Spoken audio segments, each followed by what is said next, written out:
1, 2, 3, 4.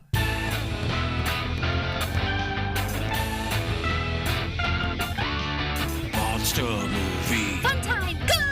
Monster movie. Fun time, go. Monster Movie. Fun time. Go! Monster movie. Fun time, go. With Precious D and Honeybee. Fun time, go! Ladies and gentlemen, boys and girls, friends and neighbors, welcome to Monster Movie Fun Time Go. I am one of your hosts, Precious D. And I am the other one of your hosts, Honeybee. Honeybee and I are two best friends who are making our way through the history of kaiju movies. And we started in 1933 with King Kong, and today we are in 2003 with Godzilla Tokyo S.O.S. I might have said last week that we were going to backtrack to do Yongari/Reptilian, but we'll do that next week. So this week is Godzilla Tokyo S.O.S. Let's see, the Japanese title is Gojira Mosara Mecha Gojira Tokyo Iso o Iso. It is directed by Masaki Tezuka. It's 91 minutes. Box office was 1.3 billion yen. I do not see the budget, though. But they made another one the next year, so I guess it must have done all right. Hell yeah. Yeah, I love that this is like a direct sequel to Mecha. So good. Yeah, I was just going to mention that. This is the only one of the Millennium films that's directly connected to another one of the films. But in a way, only barely. Because, well, we'll get to that in a minute.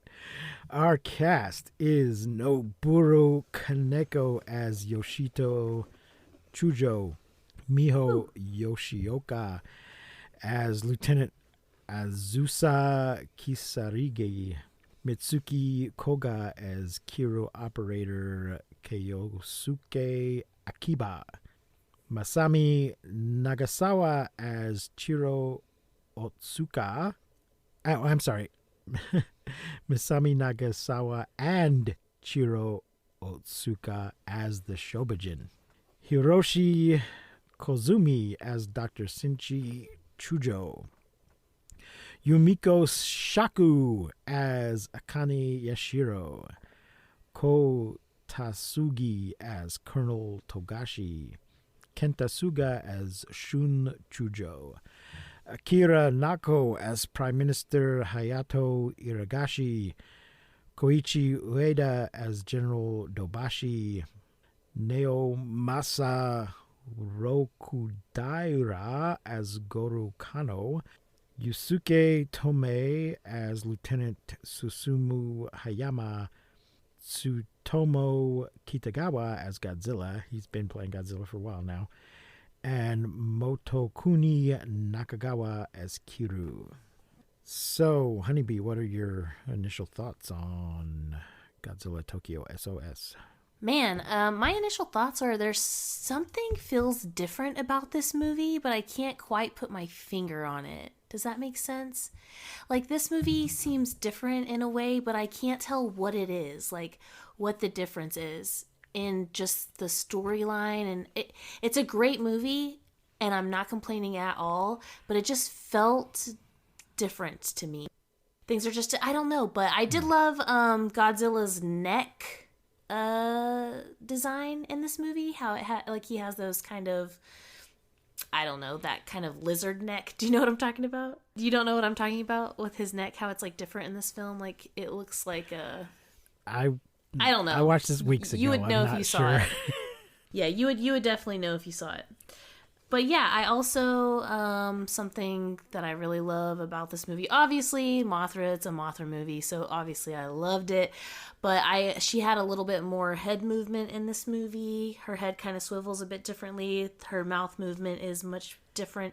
Like, not so much different, but just more drastic in this movie. So overall, it was good. But there's just something about it that seemed, I don't know, just kind of, I don't know. Do you feel that way at all? I'm not at all sure what you mean about it being different shit. and feeling different. Dang. It just I seemed thought like for another sure one of the you would- Millennium ones to me. Yeah, I'm not sure. I'm not sure what you mean. I don't mean to negate your experience. I accept what no. you're saying, but I don't No, understand. I did enjoy it though. It was great. I thought, dang, I thought for sure you would know what I meant. That's okay though. What are your initial thoughts of the film? I mean, I enjoyed it, but I was a little disappointed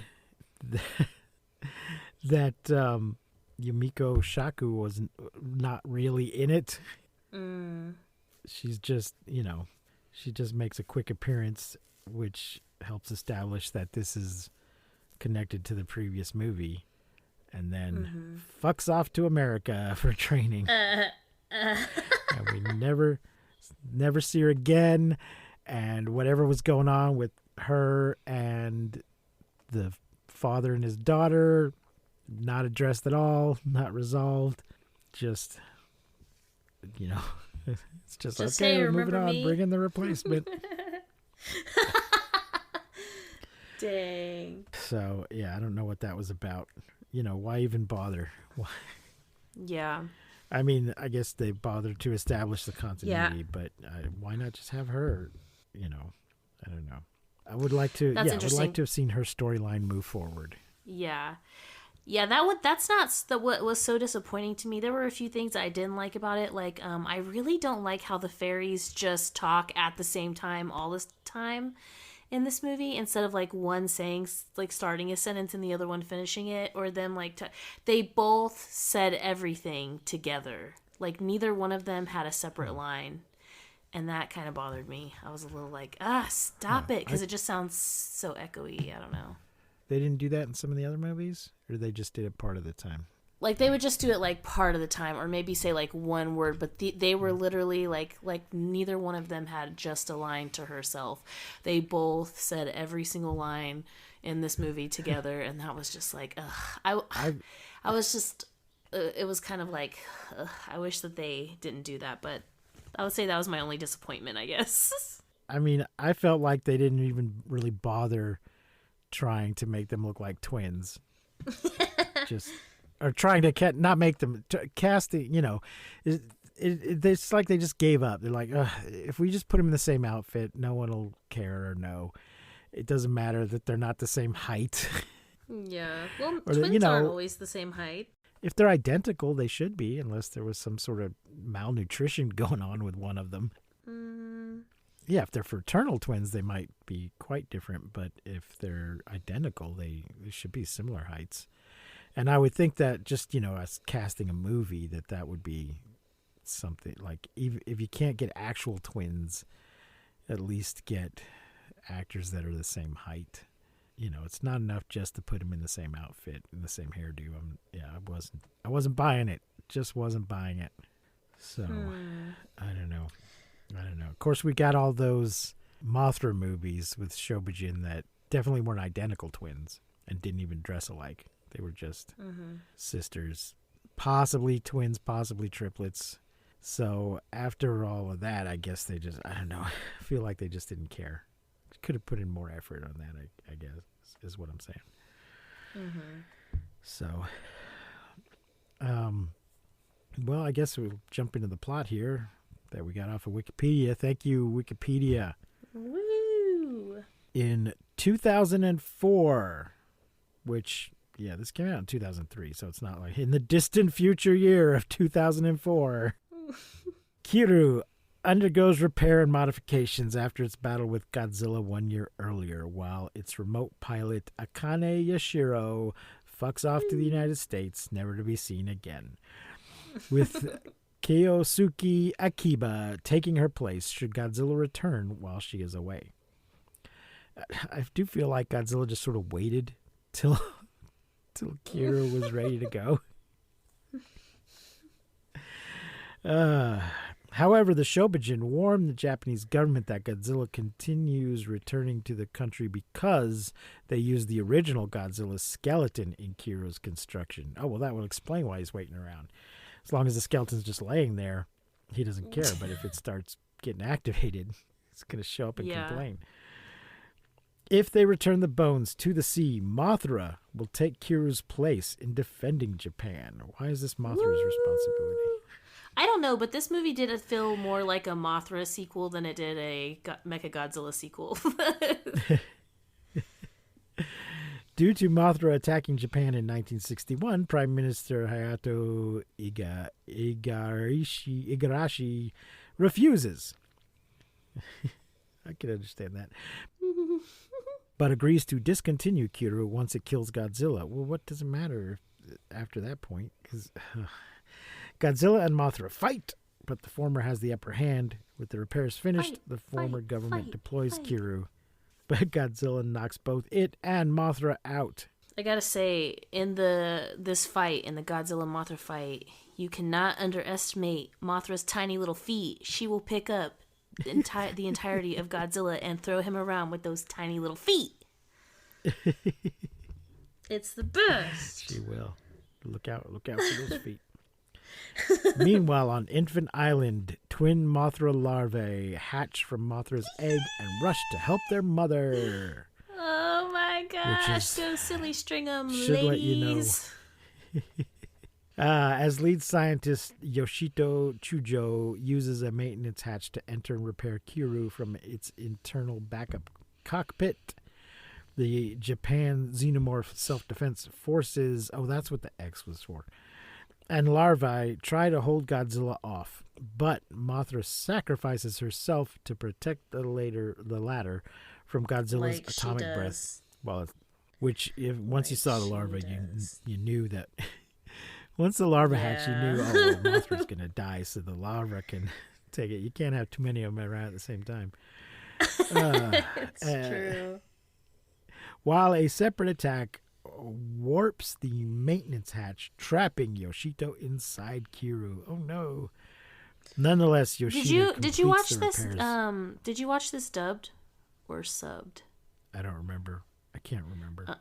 Yeah, mine was dubbed, and they never say Kiru or Mechagodzilla. The whole time they just call him Mecha G.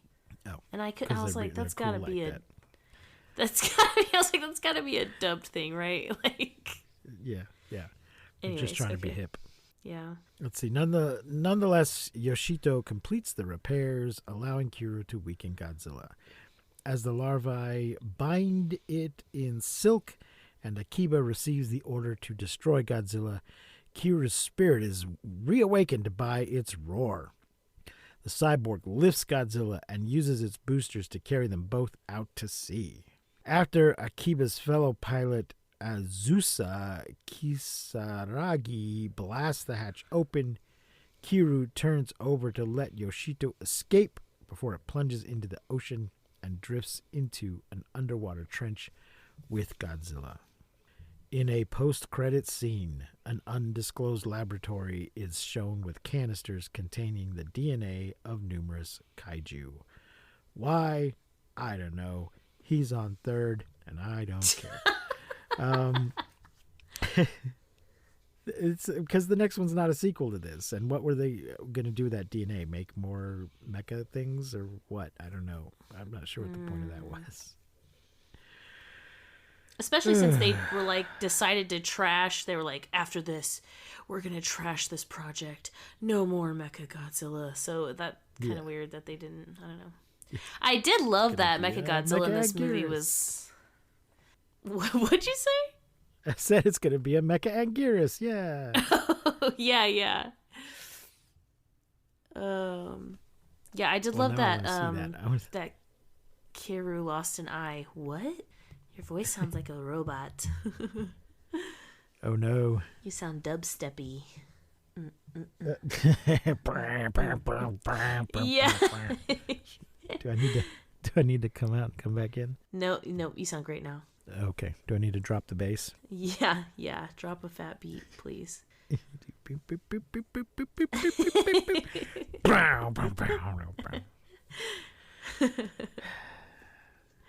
Cut all that out. Oh, but it was so good. Well, maybe not. We'll see. I'll see what it sounds like. Because it shouldn't sound like a robot on my side. Yeah. So, further thoughts, hopes, dreams about Godzilla Tokyo S.O.S. I was kind of surprised, like, in the beginning of the movie that they were like, Mothra will be forced to declare war against humanity. Like, I was like, what? Mothra's gonna declare war? Like, that's not a very Mothra thing to do. But, like, it was good. I did love it. I just felt like there was something weird about it, and I don't know what exactly it was. It was something different.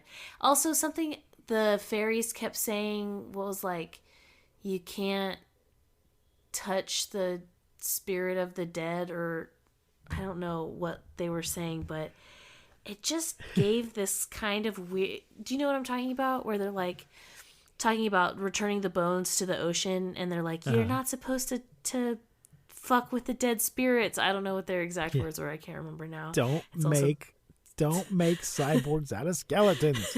Yeah, stop doing that shit. But it was just like made the movie like eerie in a weird way. And I know there's like kind of psychic shit in every movie in some way or another that we see where like someone is connected to a person through psychic powers, but it wasn't like that. It was more like, I don't know. I cannot put my finger on it. But anyways, I did like it. Was this the one with the Mothra symbol made out of desks, or? Yes, this is the one. Yeah, and that guy who did that or why? It was the little boy. It was our little like Paunchy of the movie. He did that, and his they didn't mention. What is the guy's name? Oh man, let me look here. Looking through my notes, my little bitty notes. I have it written down. Professor, is it Chujo? Hiroshi Koizumi. He was in the 1961 Mothra. Oh right, yes. Yeah, this freaking summary didn't mention any of that shit. Yeah, right. It was him and his grandson. So yes, he was in the original Mothra, and he's the same actor and same character. Yeah. I and they really give him like like a that really part. good reveal. Yeah. The reveal was good. Yeah, I really like that whole part. I don't know why they left it out of the summary here, because I need to start just taking my own notes again. I did like the fight sequences in this Wasn't he the movie? one the go ahead. Shobijin were coming? Yes, yeah. Sorry, go ahead. Yep. Yeah, he's the one that the fairies come to like, tell him, hey, humanity needs to wake the fuck up, stop doing stupid shit, take responsibility for what you've already done. Good luck with that. What else? So, I'm just yes, looking through my he little was notes Dr. here. Chujo. Yoshito Chujo must have been the grandson. Yeah, I loved it. I loved the movement that Mothra had. Everybody's mouth, all the baby, the larvas, and Mothra, they all were just like more dramatic and like opened wider than they did before, which was nice. The head swiveled a little bit differently. She has the strongest little tiny feet ever. It was so good. I loved that when Mechagodzilla lost his eyeball. And then he just looked like such a badass. And then he like wakes up and he's going and they're like, who is controlling him? And he's like, just takes Godzilla's cocoon self and just power rockets them into the ocean. Oh, it's just so good. I loved it. Definitely loved it. If any of you have seen this movie and you feel like it's different in some weird way and you know what that is, please write in. Tell me, what is it? What am I missing here? Yeah, you can send us a message at monstermoviefuntimego@gmail.com, or you can go to mmftg.com and send us a message through there. You can even record a voice message for us. And, of course, if you want to support the show, you can go to patreon.com/mmftg. And I'm pretty sure there's a way to send us messages through there, too. So what are you gonna rate this one? one? Well, Honeybee, I was just gonna ask you that. I think I'll give it. I'm gonna give it. I was gonna give it 4, but then I took a star away for them getting rid of Shaku. But maybe give it back a star for having the original Mothra guy. come Yeah. in. So Love that. I give it 4 stars. I'll give it 4 stars. Oh, yeah. I What about am you? going to give it 5. I'm going to give it 5. I really enjoyed it. I love a Mothra movie. I felt like there was so much good Mothra in this movie, like so much. And I just love that and appreciate it. And even though the fairies kind of got on my nerves, I think it would have been a little bit better if it was a subbed movie instead of a dubbed movie. So I'm not going to blame the movie for that. And yeah, 5 stars. Loved Godzilla in this one. Loved his design. It's so cool. It's so crazy where we are today in like the legendary films where how like Godzilla moves, and like it's just so funny that even in 2000 we're still watching, you know, this very like suit, like it only moves so many ways, you know, whereas now it's so the way that Godzilla moves is just so fluid. And yeah, I just love to see it. Loved it. 5 stars. But I will say this though. I will say this. 5 stars, but out of all of the 5-star Godzilla movies, this is on the lower end of my 5 stars, if that makes sense. Okay. So, but yeah, still good. Still great. So it's a soft 5 stars. It's a soft 5. Soft 5. But you know, it's just there's so much good Mothra in this movie. It's so good. Hey, Honeybee, have you seen Godzilla X Kong: The New Empire yet? I am hoping to go Friday. Okay. I am hoping to go on Friday. So yeah. All right. Well, we'll get your input. I did a little, solo I saw. episode interlude talking about it. I saw that. I did not listen just in case there were any spoilers. There's some minor spoilers. Yeah, I'm not going I to didn't listen. go I through the will whole call plot, you. I'll call you as soon as I watch it, though. Okay. Yeah, folks, we've had a rough couple of weeks here on the show. Thanks for bearing with us during all our technical problems and scheduling problems. Excuse me. And all our burps.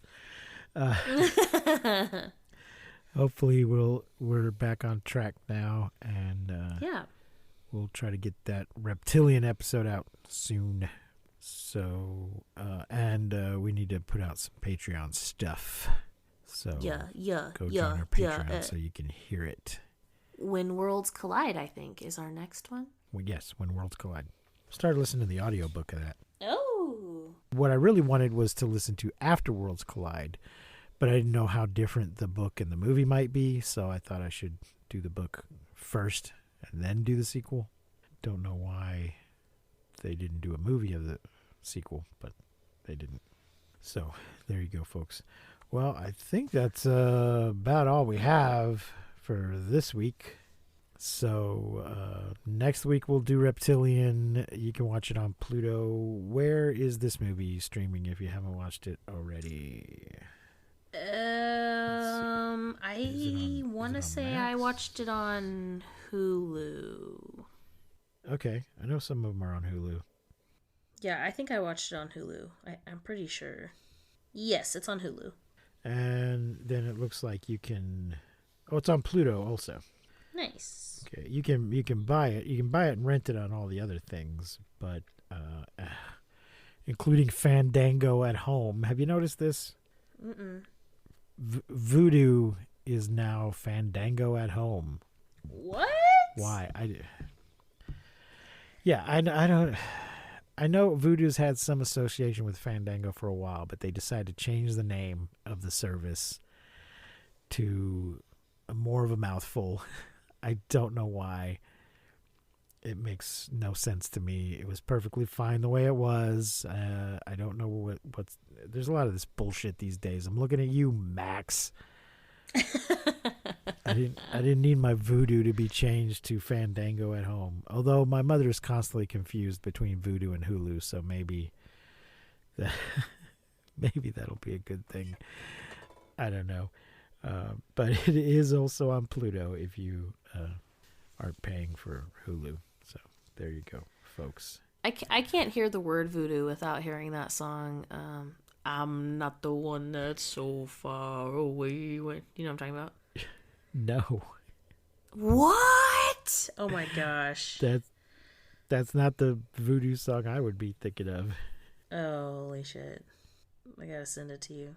I think I'd be doing that, thinking more of a do that voodoo that you do so well. It's witchcraft. Wicked witchcraft. Anyway, that'll wrap it up for this week, folks. Until next week, I have been Precious D. And I have been Honey Bee. Remember to keep calm and take shelter in basements. And please, don't misuse science. We won't see you, but you will hear us next time on Monster Movie Fun Time Go. You've been listening to Monster Movie Fun Time Go. If you enjoyed the show, please rate and review us on your podcasting platform of choice. Our theme song is by the Texicano Folk Rock Punk featuring Lita Lopez. You can support the show, find links to our social media, and even leave us a voice message at anchor.fm/MMFTG.